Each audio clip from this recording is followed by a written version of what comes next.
بیش از 100 نفر دانشجویان فاکولته فیلولوژی روسی دانشگاه دولتی خوجند به نام اکادمیک باباجان غفوروف به آموزش یک روزه جلب شدند. آنها در دوره آموزش وابسته به حفظ محیط زیست معلومات پیدا کردند. چاره‌بینی مذکور از طرف تشکیلات جمعیتی دستگیری اهالی برای رشد آینده تشکیل و گذرانده شد. برای دانشجویان موضوع انتخاب گردیده پسند آمد و آنها در آموزش خیلی فعال بودند. با دانشجویان سوال و جواب دایر به حفظ محیط زیست و تازه نگاه داشتن اطراف گذرانده شد که فعالان صاحب تحفه گردیدند.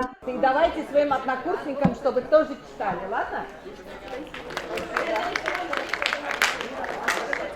مدینه مقصودова دانشجوی کورس سوم فاکولته فیلولوژی روس می باشد و یکی از اشتراکچی فعال آموزش بود. میگوید که برایش موضوع مذکور پسند آمد زیرا با آموزش حفظ محیط زیست و تازه نگاه داشتن اطراف شوق زیاد دارد. این بود که در آزمون ویکتورین فعالانه اشتراک نموده صاحب تحفه خاطره‌ای گردید. نمایندگان تشکیلات جمعیتی دستگیری اهالی برای رشد آینده به مدینه مقصودова کتاب با نام 12 قاعده‌های زندگی ضد بسترسامانی را تقدیم نمودند تا سطح دانشش وابسته به حفظ محیط زیست باز هم بلند گردد.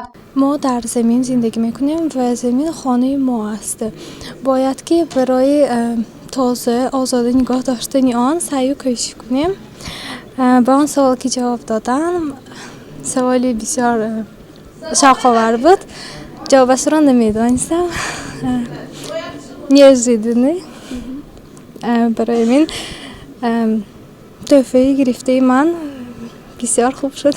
آموزش با راه و اصولهای شوق‌آور گذرانده شد. اشتراکچیان هم در بخش‌های سوال و جواب و آزمون ویکتورین‌ها فعالانه اشتراک نمودند. هدف اساسی آموزش باشد این معلومات نمودن دانشجویان آیدی حفظ محیط زیست و تازه نگاه داشتن اطراف محسوب می‌شود. زیرا تشکیل کنندگان دانستن موضوع مذکور را برای جوانان مهم می‌دانند. استادان دانشگاه هم از تشکیل چنین اقدام اظهار خوشنودی کردند زیرا با این وسیله دانشجویان دایر به حفظ محیط زیست و اینچنین تازه نگاه داشتن اطراف معلومات ضروری پیدا کردند. Очень актуальное такое своевременное мероприятие, посвященное теме, которая касается каждого человека. Это тема экологии, то есть сохранения мира и сохранения окружающей нас природы.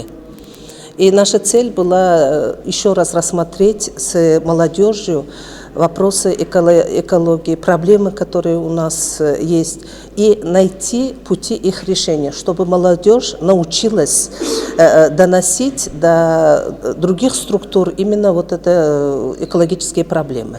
آموزش دایر به موضوع حفظ محیط زیست در فاکولته فیلولوژی روسی دانشگاه دولتی خوجند با جلب بیش از 100 نفر دانشجویان کورس‌های یکم، دوم و سوم گذرانده شد. بنا به اطلاع تشکیل کنندگان برگزاری چنین آموزش سمینارها در آینده با دیگر دانشجویان دانشگاه‌های عالی نیز در نظر است. گزارش فرزانه شمسی و نسیم رحیموف برای برنامه اطلاعاتی خبر.